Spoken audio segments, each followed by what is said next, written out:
É impressionante a falta de caridade dos discípulos de Jesus no Evangelho de hoje. Jesus tinha acabado de falar o que ia acontecer, que ele seria morto, e os discípulos, em vez de falarem pelo caminho sobre algum plano para proteger Jesus, eles vinham discutindo quem era o maior. Que tal? Agora, isso se explica por causa do egoísmo, que é uma ferida que nós carregamos na nossa natureza, que vem do pecado original e que se opõe ao amor. Então, a gente quer aparecer, ser o centro das atenções, gostamos de aplausos, de elogios, e o que está por trás disso é o vício capital da soberba, que, segundo Santo Tomás de Aquino, é a mãe de todos os vícios.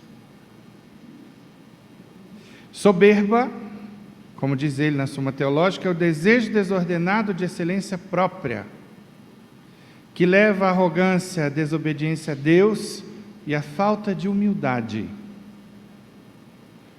Nasce do orgulho porque não tolera superiores nem rivais.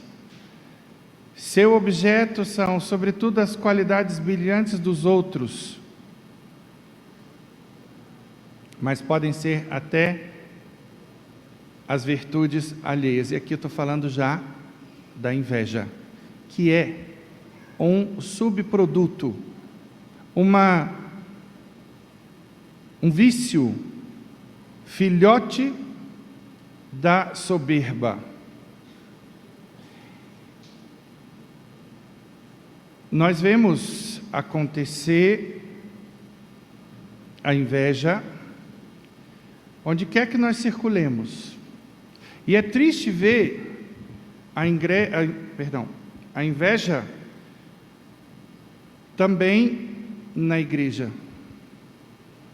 A gente vai ver no clero, a gente vai ver na paróquia, nas pastorais, e muitas vezes nós não paramos para ver a burrice por trás da inveja. Porque, considerando, por exemplo, a igreja, que sentido faz um padre ter inveja do outro? Se tudo o que nós buscamos é o bem do povo de Deus, a salvação das almas. Eu quero mais que todos os sacerdotes brilhem, que sejam referência. Por quê? Porque o que a gente quer é uma coisa só. E nas pastorais deve ser a mesma coisa. Que todo mundo faça um bom trabalho. Que todo mundo exale o perfume de Cristo, conquiste os outros pelas virtudes. Que todo mundo reflita nosso Senhor. Mas não. O ser humano quer o quê? Aparecer. Então assim a gente vai vendo quanta desordem brota da inveja. Hoje eu vou falar sobre isso, sobre a inveja, para mostrar quão prejudicial ela é na sociedade humana. Bom, em primeiro lugar, nós cristãos entendemos que Deus rege a vida segundo um plano perfeitíssimo. Basta a gente olhar a natureza, a gente vai ver tudo funcionando, tudo feito com peso e com medida. E tudo que foi criado cumpre um fim. Um fim segundo os desígnios de Deus. Um fim que sempre é bom. Um fim que tem como último sentido o nosso bem. Porque nós somos os únicos seres inteligentes da natureza, os únicos seres perfeitamente livres na natureza. Ninguém ache que um chimpanzé é inteligente. Como nós somos, impossível. Não são capazes, por exemplo, de juízos morais.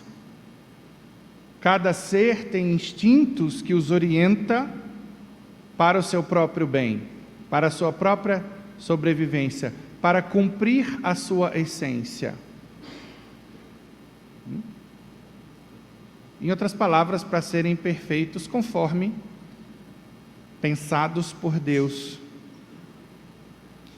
Pois bem, então, se tudo funciona conforme esse plano perfeito de Deus, onde tudo está pensado com peso e com medida, onde tudo se encaixa, então nós devemos querer nos encaixar ali onde Deus nos quer, porque já existe esse encaixe pensado desde toda a eternidade. O lugar que é seu eu não posso ocupar, e o lugar que é meu você não vai ocupar. Aquilo que Deus determinou que eu fizesse, só eu posso fazer e ninguém mais. E Ele dota cada um de nós com talentos. Uns vêm com mais, outros vêm com menos. Mas o que importa não é ter muitos ou poucos talentos. O que importa é colocá-los a serviço de Deus e com muito amor. Eu gosto de recordar a sabedoria dos nossos santos. Madre Teresa de Calcutá já ensinava, não importa o que se faz, e sim o amor com o que se faz. De maneira que uma pessoa com um só talento pode ter um céu melhor do que você com 10, do que eu, sei lá, com 4. Mas nós ficamos olhando para o lado, e aí ficamos às vezes chateados com Deus, que, poxa, ele tem 3 talentos, eu tenho um só. Que sentido faz isso? Onde isso leva? Eu digo a vocês, leva à tristeza, porque o invejoso está sempre triste. Leva até uma sabotagem, eu vou sabotar essa pessoa que é melhor do que eu, porque eu não suporto vê-la melhor do que eu. Então aqui nós temos a principal característica do invejoso, que é sentir-se mal pelo bem do outro, pelas virtudes do outro, pelos talentos do outro. Então, entendamos que nossas decisões não podem ser com base nos nossos afetos desordenados, por poder, por status, por dinheiro, por aplauso. A loucura humana chegou ao ponto de negar até o sexo biológico? Pensem. E eu fico imaginando aí as plantas e os bichos com livre-arbítrio. O caos que não seria a natureza.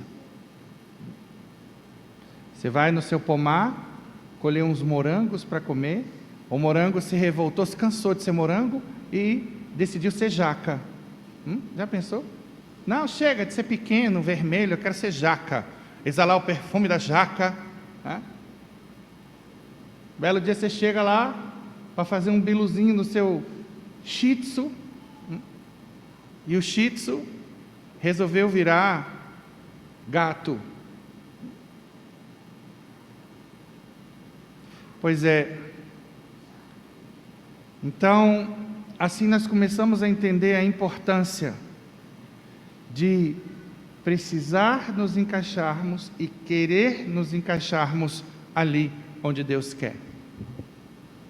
A beleza da natureza está justamente nisso. E aí a gente vê que Deus faz tudo para nos mimar. Não se preocupa só com o nosso bem, se preocupa com esses detalhes, da beleza das flores para agradar os nossos olhos, da beleza da música para agradar os nossos ouvidos. Nenhum animal é capaz de apreciar a música como nós. Os animais vão reagir à música. Coloca um rock pauleiro para você ver se seu cachorro não vai pular dentro de casa, ficar doido e irritado. É fato. Se aumentar o som, então piora. Perturba qualquer ser, humano ou não. Agora coloca um canto gregoriano, coloca Harpa Dei, está aí a dica, anota, para procurar no Spotify, no Apple Music. Harpa Dei, pega lá o Te Deum do Harpa Dei, pega o Salmo 90, penetra no fundo da alma, é impossível não sentir paz ao ouvir aquela música, até porque, parênteses, canto gregoriano tem efeito físico sobre o corpo. Mas um bicho não vai passar, ouvir Harpa Dei, cruzar as patinhas, suspirar e fazer assim, ó, para você tocar de novo, não vai. Isso só nós. Então, se a gente vê esse Deus que nos ama tanto a ponto de nos mimar com essas coisas que, entre aspas, seriam supérfluas, se a gente considerar simplesmente a saúde do ser humano ou aquilo que ele precisa para sobreviver, caramba, Deus vai além.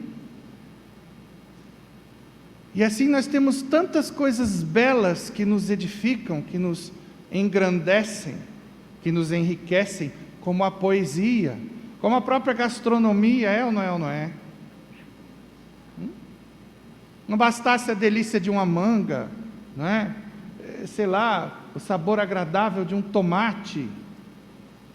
Deus ainda faz o homem raciocinar que o tomate com azeite, um toquezinho de sal, fica muito melhor. Então, eu estou falando isso para que o invejoso reflita sobre a estupidez da inveja, sobre a importância de cada um estar no seu lugar, cumprindo os desígnios que Deus determinou para si, tratando de descobrir qual é a sua praia, quais são os seus talentos, qual é a sua missão, e ir atrás de desenvolver isso da melhor maneira possível, porque aí ganha todo mundo.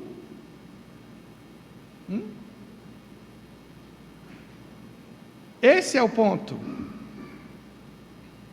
Então, caríssimos, a inveja é um dos 7 pecados capitais. A palavra capital tem raiz no latim caput, que quer dizer cabeça. Os 7 pecados capitais, preguiça, ira, gula, luxúria, avareza, soberba e inveja, são as cabeças, são as raízes de todos os males, de todos os pecados. Todos vão brotar desses pecados,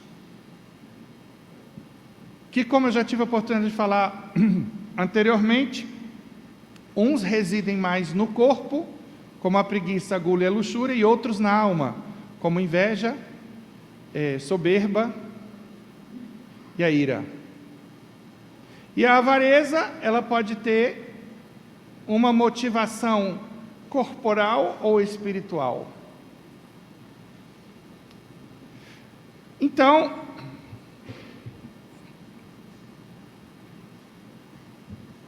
Santo Agostinho via na inveja o pecado diabólico por excelência. Porque o que aconteceu com Lúcifer? Ele era um anjo de luz. Só que ele quis ser o dono do céu. Sendo criatura, ele quis se igualar ao Criador. E por isso, não quis servir. E por isso, foi expulso do paraíso. E aí a gente vê a gravidade da inveja. A gente vê aonde ela pode levar. E por isso Santo Agostinho a descreve como um terrível mal da alma, vírus da mente e fulminante corrosivo do coração. Ele explica que a inveja é o desejo de possuir os dons que Deus concedeu a outra pessoa, causando um profundo ressentimento e infelicidade ao ver a prosperidade dos outros. Leva a pessoa a se atormentar com o sucesso alheio e cometer um crime no segredo do coração. Então, é a dor do reconhecimento de que os outros têm aquilo que a gente não tem. O que diz Provérbios, capítulo 13, versículo 30. O coração em paz dá vida ao corpo, mas a inveja apodrece os ossos. E de acordo com a psicologia, a inveja está comumente associada a questões de baixa autoestima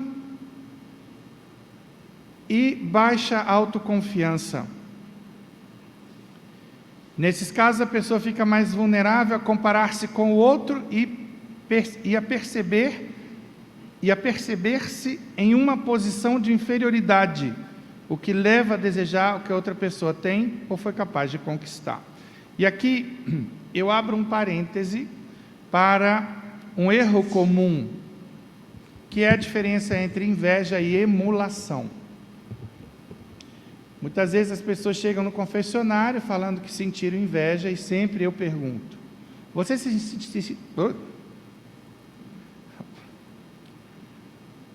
sentiu mal pelo bem dessa pessoa? Não, padre, eu queria só ter o que ela tem, assim, porque é uma coisa boa, né? Então, exemplo, você ganhou, aliás, seu amigo ganhou um carro do pai, né? Você anda de buzu, para cima e para baixo, né? E você está feliz pelo seu amigo, porque ele ganhou um carro do pai, mas você gostaria de ganhar um carro do seu pai também, ou ganhar um carro de quem quer que fosse, e sobretudo se aquele carro é bonito, pô, eu queria ter um carro como esse, mas você não está infeliz, não está se sentindo mal porque o outro tem o que você não tem, apenas você gostaria de ter aquilo também, porque aquilo para você seria um bem também. Então isso não é inveja, isso se chama emulação, faz parte das ambições saudáveis da vida. Você é concurseiro, estuda lá com um grupo de 5, né? 2 passaram no concurso, você está feliz com eles, está lá comemorando com eles, gostaria de ter passado também. Se você não ficar triste porque o outro passou no concurso, aí começa a inveja. O invejoso quer que o outro perca o prazo da entrega dos documentos, ou esqueça o dia da posse, porque eu não suporto saber que essa criatura vai ganhar mais do que eu, que vai ter o que eu nunca vou ter. Isso é inveja, e isso apodrece os ossos. Então que fique clara essa diferença. Vejam que triste episódio bíblico, a inveja de um irmão pelo outro, a história de Caim e Abel. Caim matou Abel por inveja. E o que aconteceu com José? Vamos lá, Gênesis 37, 3-4. Vendo, pois, seus irmãos que seu pai o amava mais do que a todos eles, odiaram-no e não podiam falar com ele pacificamente. Então o que aconteceu? Os irmãos de José o odiavam e, movidos pela inveja e pelo ódio, jogaram-no em uma cisterna e depois o venderam como escravo para o Egito. Mas aí, o que o invejoso não sabe é que o mal nunca triunfa sobre o bem. O que aconteceu com José? Todo mundo sabe. O grau de realeza que ele chegou no Egito. Pois bem, aquilo que Deus determina vai acontecer. Então, o infeliz do invejoso acha que sabotando, que fazendo a fofoca, ele vai prejudicar o outro. Não vai, jamais. Porque até, vamos lá, do ponto de vista teológico, você tem inveja do Pedro, começa a falar mal dele, o que vai acontecer? Pedro continua tranquilo, vivendo uma vida virtuosa, ele só vai crescer. Ele suportando o seu pecado, ele cresce perante Deus e perante os homens, porque ele não paga o mal com o mal, ele não fala mal de você porque você fala mal dele. E aí o que acontece? As pessoas vão ver quem é bom e quem é ruim. Pedro faz o bem, fica tranquilo, sabe que você fala mal dele e não paga o mal com o mal. Então quem é que fica feio na fita? É quem fala mal. E aí quem é que vai ter um céu bom? É Pedro.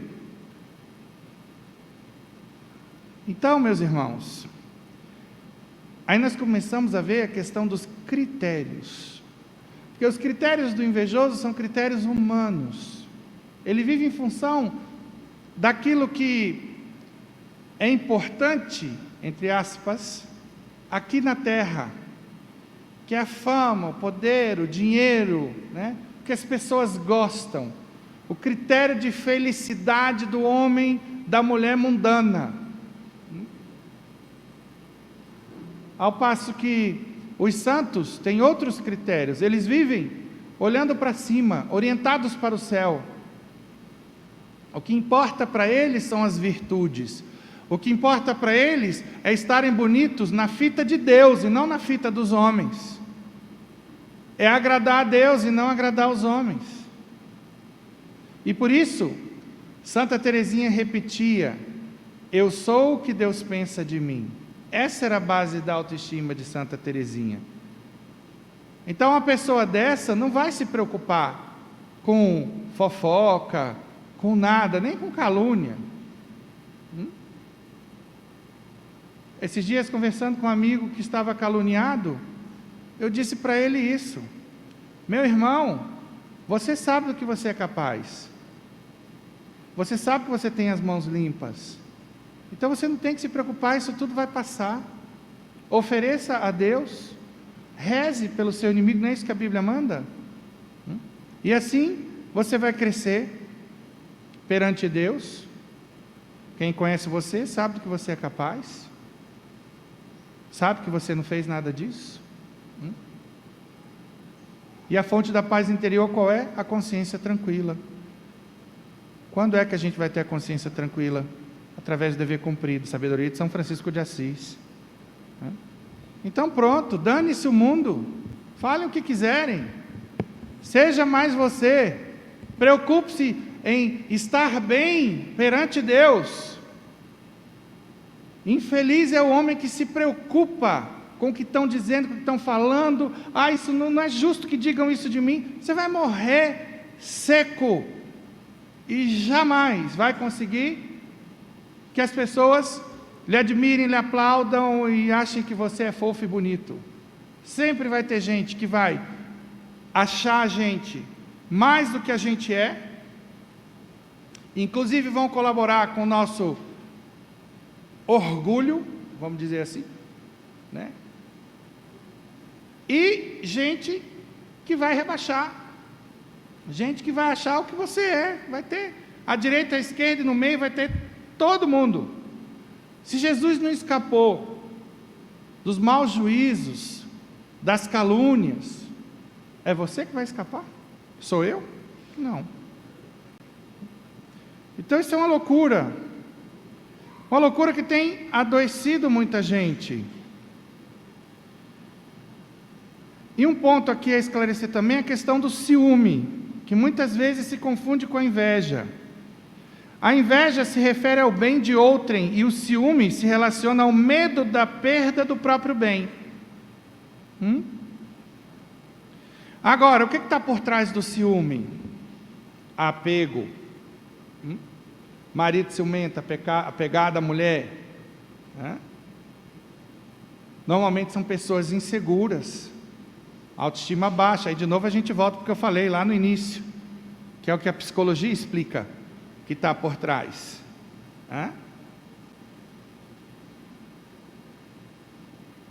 Quanto mais importante é o bem que se inveja, exemplo, as virtudes alheias, a santidade do outro, seu progresso espiritual, mais grave o pecado.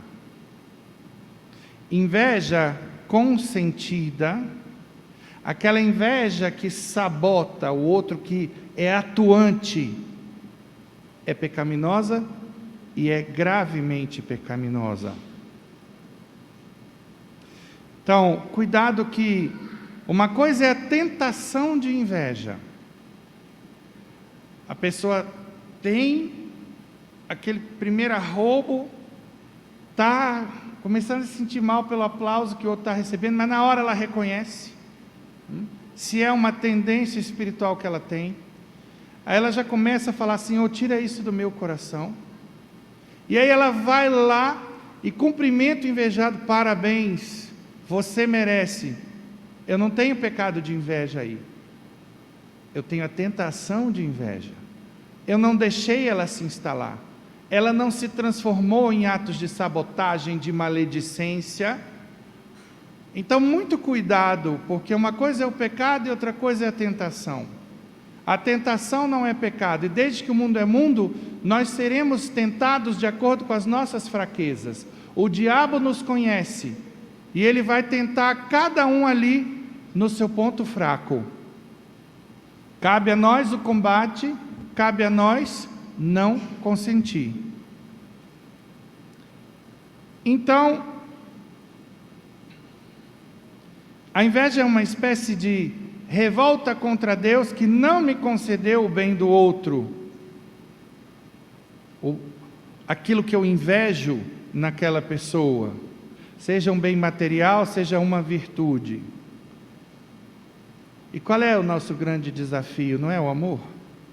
O amor não é querer o bem dos outros? A inveja incita a maledicência, a críticas destrutivas, calúnia, ódio, conquista imoderada de riquezas, porque eu tenho que superar a pessoa que eu invejo. O invejoso não tem paz. Então eu repito, não é um traço de personalidade, embora o substrato da inveja vai ser autoconfiança baixa, autoestima baixa, né? Um complexo de inferioridade, inclusive. Mas antes de mais nada, é uma questão espiritual, por ser um pecado capital. Então, normalmente, o invejoso é uma pessoa que está atrás de fama, que é materialista, que gosta do poder, do prazer, né? Então, tudo depende dos afetos desordenados de cada um. Então, a pessoa que vive no hedonismo vai ter inveja de quem tem uma lancha para passear no Lago Paranoá, de quem tem um jet ski, né? De quem tem grana para comer fora. Então, um trabalho interessante a se fazer do ponto de vista espiritual é: você que tem esses arroubos, ainda que seja só a questão das tentações, isso tudo é sintomatologia. Então, ali onde você começa a se sentir mal, quando o outro compra uma coisa que você não tem, gostaria de ter, ou por uma virtude do outro, esse ponto mostra o seu afeto desordenado. Então, se eu estou invejando o jet ski, significa o quê? Eu sou uma pessoa hedonista. Se eu tenho inveja do dinheiro de outra pessoa, né? Eu sou apegado aos bens materiais. Se eu tenho inveja do aplauso que o outro recebe, é porque eu gosto de aparecer. Então aí, eu tenho que começar um trabalho no sentido de combater esse vício, no sentido da virtude diametralmente oposta a esse vício. Então, assim eu faço do limão uma mousse de limão. Aqui na capelania ninguém faz do limão limonada não, por favor. Superemos esta fase, né? Ok?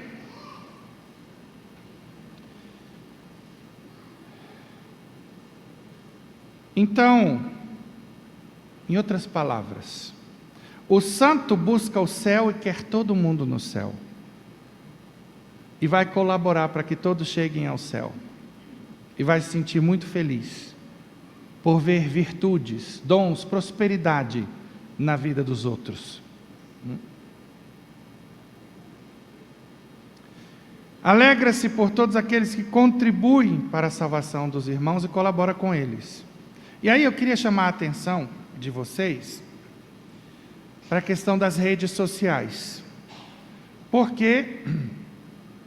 Porque elas podem trabalhar pecados capitais. É, padre? É. Sabem como? Vamos lá, Instagram. No Instagram, existe palco para vaidade ou não? Diga para mim. Facebook, inveja. Eu recebi uma postagem esses dias fazendo essa associação e achei interessante. LinkedIn, soberba. Tinder, luxúria. Netflix, preguiça. Twitter, que agora é o X, ira. E iFood, gula. Não necessariamente, tá? Porque não é assim que toda pessoa que pede uma comida no iFood é gulosa, não é isso. Tá? Mas dá matéria para a gente pensar. Que uso nós estamos fazendo dessas redes sociais? É aí que eu quero chegar. Tá? Que uso você faz de um Instagram? Porque o Instagram também pode servir a outros vícios, a curiosidade, a própria preguiça, passar o dia inteiro lá vendo coisas no Instagram. Tá? Mas hoje a gente vê as pessoas se exibindo nas redes sociais, a gente vê o cancelamento, a deleção de seres humanos, gente se matando porque foi cancelada, pelo amor de Deus. Se mata porque não se percebe amado por Deus, que não tem uma base religiosa, uma prática religiosa. Jamais um católico praticante vai se deixar afetar nem minimamente, deixa o mundo inteiro cancelar. Eu não posso ser cancelado é por Deus. Eu não posso ser cancelado pelo pecado.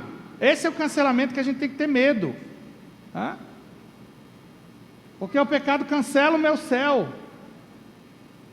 Deleta o meu paraíso. E aí vamos lá, já que estamos no assunto, falar do famoso olho gordo. Não existe olho gordo, existe olho de gordo. Ó aqui. É? Do que eu estou falando? Olho gordo é sinônimo de inveja, nesse sentido a inveja existe. Agora, essa crença de que fulano tem olho gordo em cima de mim, de que essa pessoa com olho gordo veio na minha casa, e que agora o padre tem que benzer, tem que exorcizar. Não, porque a minha pimenteira secou. Olha só, padre, como é que está a minha comigo ninguém pode. Olha aqui a minha espada de São Jorge. E aí a gente já vê a superstição do povo de Deus, que acha que ter essas plantas em casa vai atrair prosperidade, vai cortar o mal. Aí vê a vida que a criatura leva. Está na esbórnia, está no pecado. E coloca fé em quê? Na espada de São Jorge, na comigo ninguém pode. Está tudo errado. A nossa fé tem que estar em Deus. E eu digo sempre, se você vive revestido da couraça da graça, o que é isso? Anota aí. Conhece a palavra de Deus, que vai dizer quem você é e quem é Deus, como Deus funciona e como você funciona, manual de instruções do ser humano, que ensina o caminho do céu, que ensina o que é bom e o que não é, o que vai fazer bem e o que não vai. Se você tem vida de oração, se você tem vida sacramental, confissão devocional, se confessa todo mês, recebe a Eucaristia toda vez que vem à missa. Se você vive na graça de Deus, não vive no pecado mortal, porque quem está no pecado mortal está de coleira, sendo levado pelo diabo para onde ele quer, perde o discernimento do Espírito Santo. No pecado mortal eu chutei a trindade que inabita em mim desde o batismo, eu chutei para lá, e eu deixei Satanás entrar. Essa casa aqui não fica vazia, se Deus não tiver, o diabo vai estar, acabou. Então, se eu vivo os mandamentos e, por último, faço caridade, porque esses 4 pontos estão relacionados à fé, só que a fé sem obras é morta. Então, se eu vivo isso aí, 10.000 cairão à minha direita, à minha esquerda, não serei atingido. O Senhor é meu pastor e nada me faltará. Tudo posso naquele que me fortalece. Aquele que começou a obra em vós há de terminá-la. Todas as promessas bíblicas vão valer. Eu não tenho que me preocupar com macumbeiro, com satanista, com olho gordo, língua de trapo, nada disso. Nenhum desses aí tem poder sobre mim. Acabou. Aí a gente vai ter só paz. Agora, o pensamento fetichista do povo de Deus leva a pessoa para uma seita, né, para tomar passe, para fazer trabalho, para passar na corrente dos não sei quantos servos de Deus, e o escambau a 4. A gente vai vendo as loucuras. Tá? E no meio católico, pelo amor de Deus, qual é a grande deformação que está acontecendo na igreja? A missa de cura e libertação. Nada mais aberrante do que missa de cura e libertação. Parece uma missa superior às outras. Não é, toda missa tem o poder de curar e libertar, dependendo muito mais da sua fé. Porque toda missa é igual, em função do que acontece sobrenaturalmente, em função do poder que todo padre tem, sendo santo ou pecador, ele tem pelo sacramento da ordem. Mas aí as pessoas ficam nesses fetiches, né? Coisas assim, meu Deus, que a gente vê e se entristece pela falta de conhecimento do povo de Deus. Gente, fé tem que ser cultivada, é questão de primeiro mandamento, amar a Deus sobre todas as coisas. Tem tanto programa no YouTube, tanto padre bom, tem tanta gente que recebe no WhatsApp, mas nem vê ali aquela homilia diária. Estabeleça bons hábitos, leia a biografia dos santos, a palavra de Deus, algum doutor da igreja. A fé que não é alimentada, ela vai definhar. Simples assim. Uma hora o diabo vai, sabendo quais são os nossos desafios, as nossas brechas, as nossas lacunas, ele entra com pé de cabra, ele entra para arrombar a porta. Então por isso a gente precisa se blindar, porque senão a gente vai ver coisas do tipo, uma vez uma senhora no final da missa, padre, o senhor pode benzer aqui a minha mão, porque eu estou com uma dor? Eu falei, alguém tem um analgésico aí, por favor? Para dor na mão não é bênção, é analgésico, é médico. Então o povo começa a entrar num pensamento mágico. E detalhe, depois de uma missa, que bênção você precisa? Fala para mim. Quantos momentos de oração a gente teve? Comunguei, recebi o corpo e o sangue do Senhor, ação de graças, Pai Nosso. O Padre dá a bênção, ide em paz e o Senhor vos acompanhe. Precisa de mais? Aí as pessoas falam, me dá uma bênção especial hoje. Que bênção especial é essa? Não tem bênção especial, essa categoria de bênção especial não existe. Bênção é tudo igual, não tem a especial. Ah, você quer especial? Peraí, eu tenho que ver a fórmula aqui. Não tem bênção, toda bênção em si é especial. E aí a pessoa participou da missa e quer uma bênção extra por causa do aniversário. Lógico, gente, pelo amor de Deus, né? Eu estou aqui no momento de instrução, a gente tem que ter uma psicologia pastoral e dizer, olha, já que você está pedindo uma bênção, eu vou dar, mas saiba que a maior bênção foi a Eucaristia que você recebeu. A maior bênção é participar da missa. Essa bênção que eu vou dar, eu estou dando porque você pediu, para não ficar chateado comigo. Mas daqui para frente, entenda isso. Essa bênção que eu vou dar aqui é infinitamente inferior a tudo que você viveu há uns minutos atrás, dentro da Santa Missa. A gente precisa instruir o povo de Deus. Então, é isso, a gente não tem que temer os invejosos, os macumbeiros, sei lá quem, se nós vivemos revestidos da couraça da graça.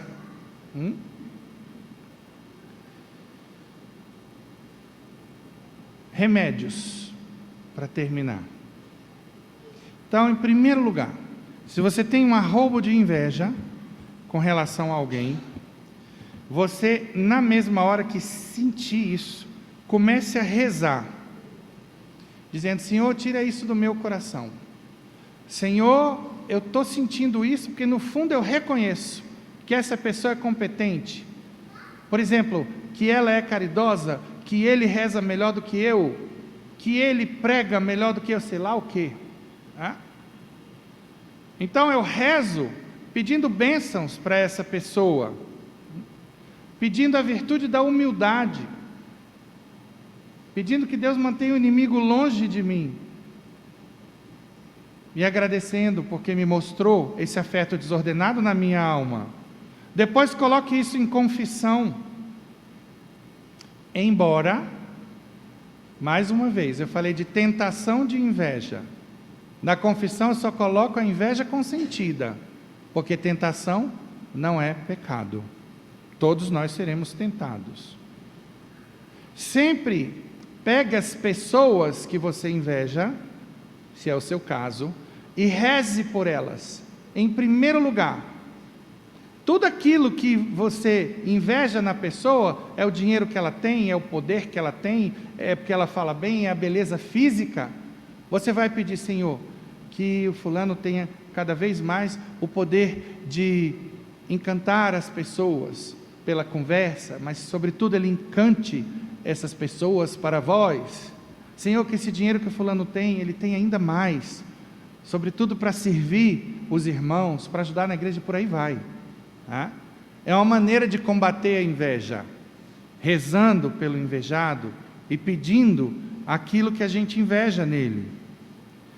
Outra coisa, louvar a Deus pelos dons na vida dessa pessoa, porque tudo vem de Deus.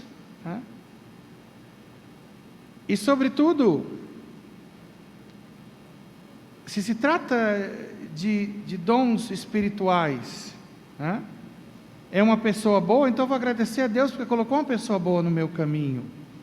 É uma pessoa que fala bem, então eu vou agradecer a Deus por esse dom que essa pessoa tem. E sobretudo pedir a Deus que os meus ouvidos se abram para o que ele diz, para o que ela diz, porque no invejoso o coração, a mente, os ouvidos, olha, tudo está fechado, com relação ao invejado. Procure imitar o que você inveja no outro. Tenha essa pessoa como modelo e não como rival. E aí uma coisa que ajuda muito é pegar a lista dessas pessoas que você inveja e começar a elogiar e falar bem, sempre que tiver oportunidade. Mas falar bem ali onde elas merecem ser elogiadas. Não é simplesmente inventando virtudes que o outro não tem. Isso seria pecado até.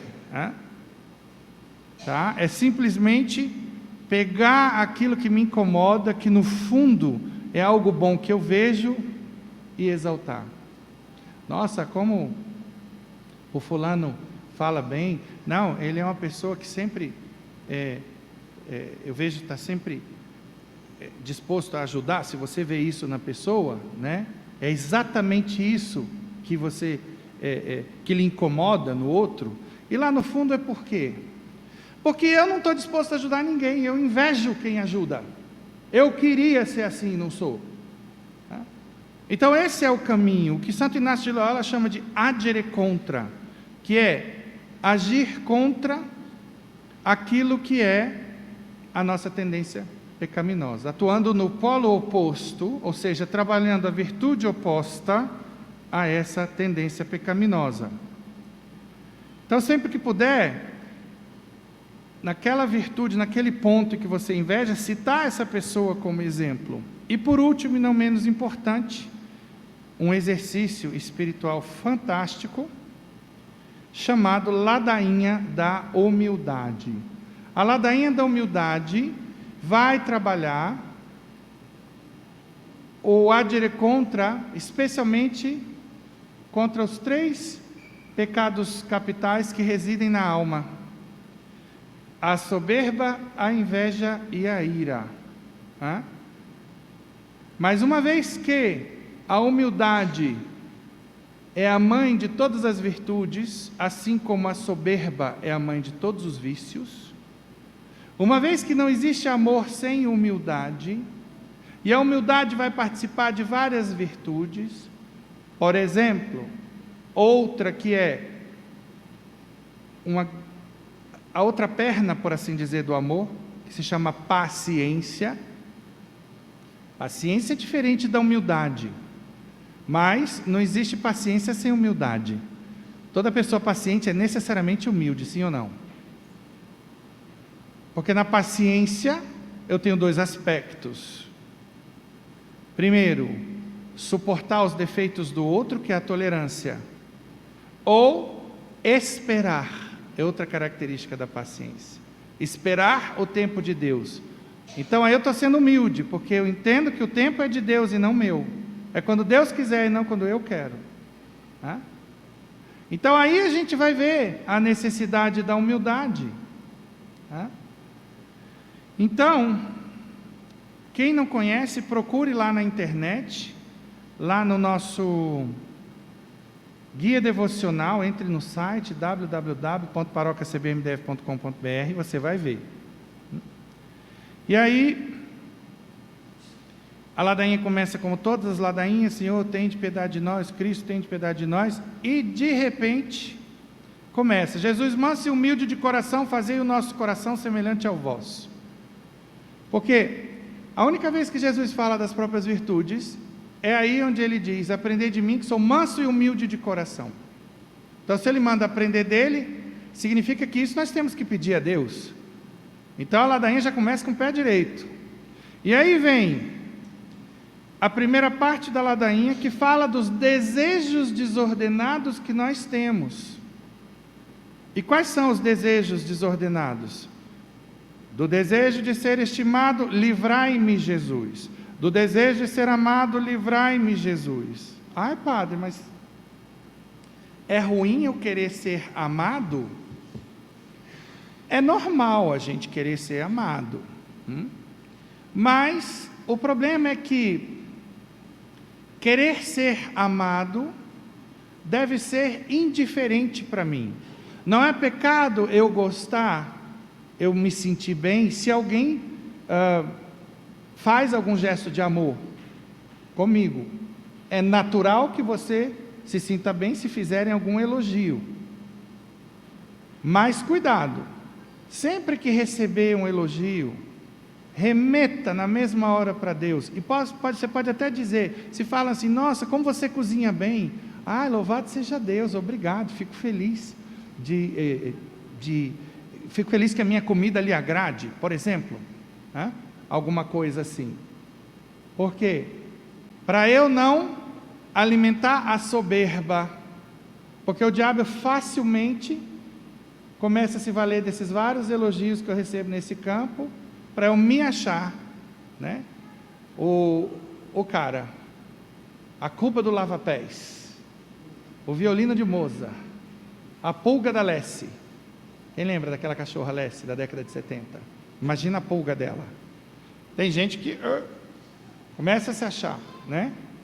Então, a ladainha vai trabalhando esses afetos desordenados, e por isso a gente deve pedir a Deus que nos livre deles.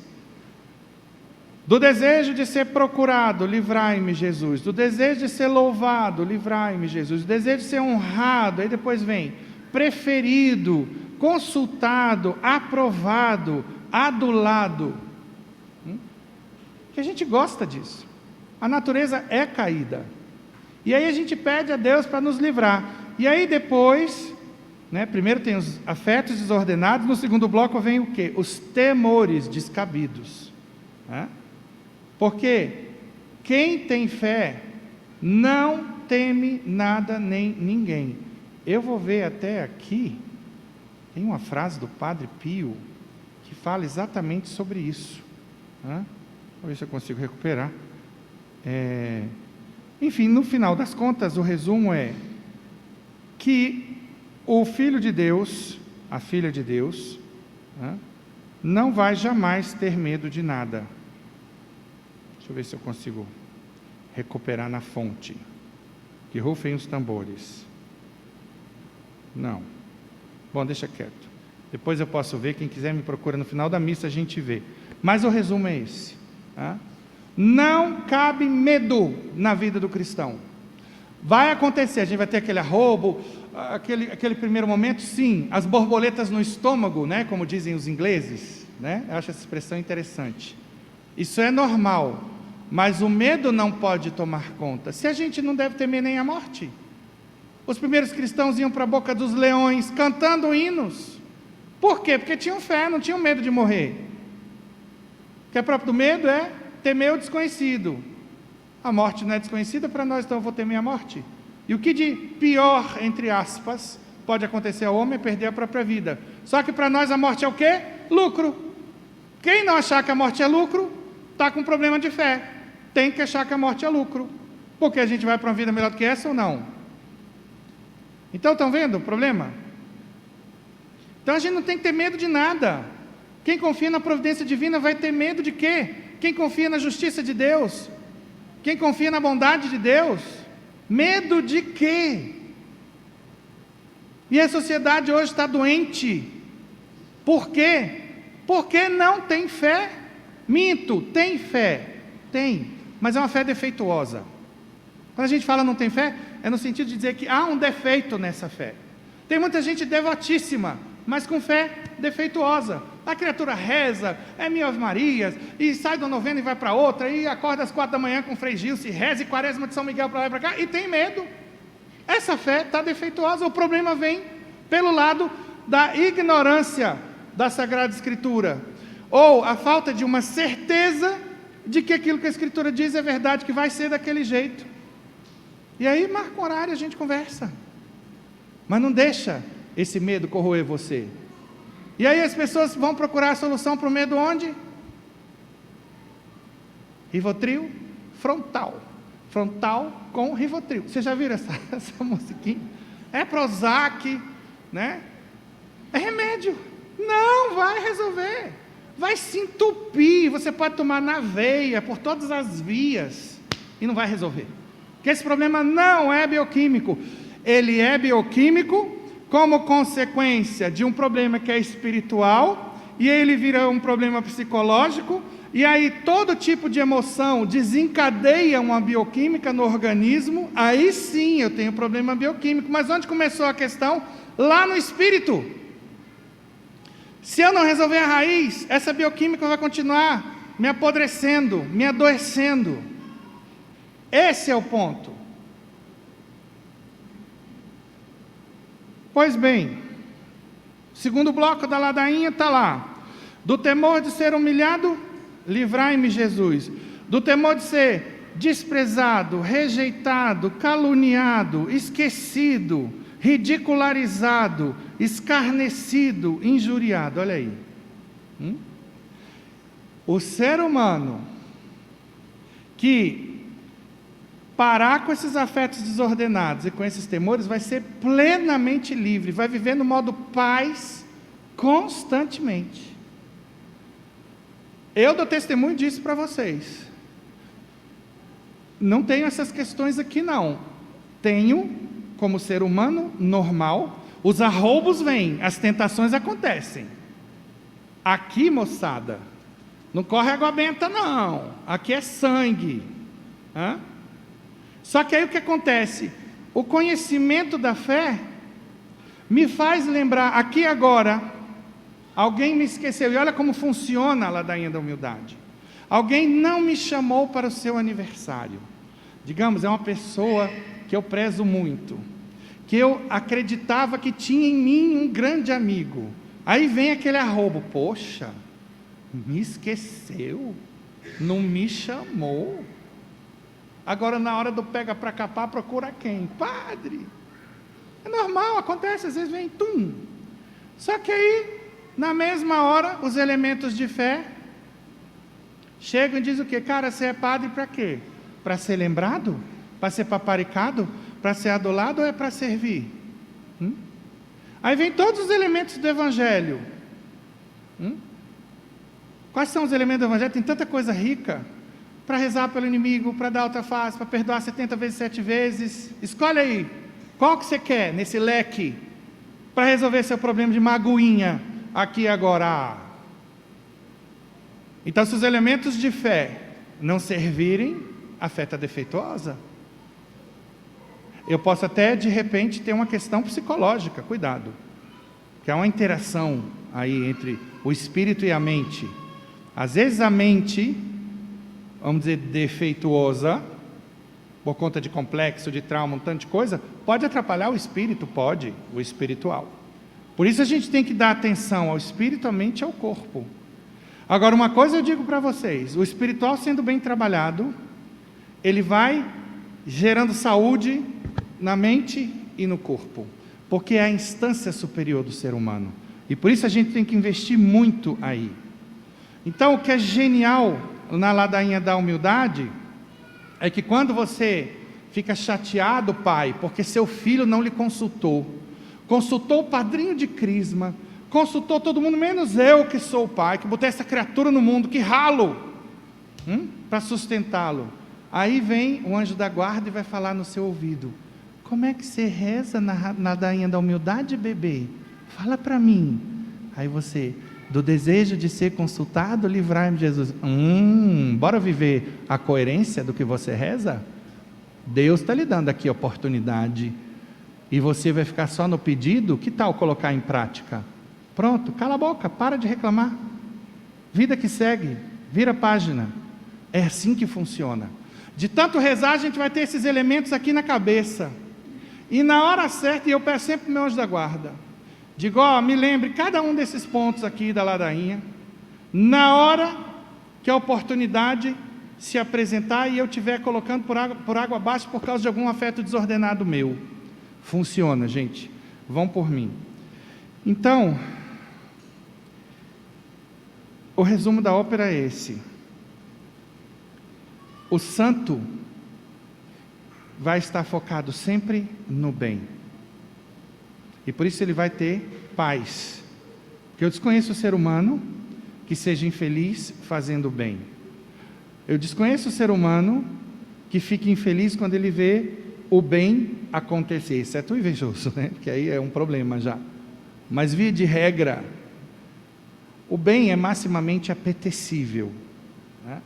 O bem deveria ser o objeto da nossa vontade, assim como a verdade deve ser o objeto do nosso intelecto, né? Da mesma maneira que somente a água sacia a sede, o alimento sacia a fome, só a verdade pode saciar o intelecto humano, e só o bem pode saciar a vontade. Então, quando nós focamos na verdade e no bem, a gente tem paz, e a gente vai ser plenamente feliz e ganhar a eternidade. Esse é o segredo. Louvado seja nosso Senhor Jesus Cristo.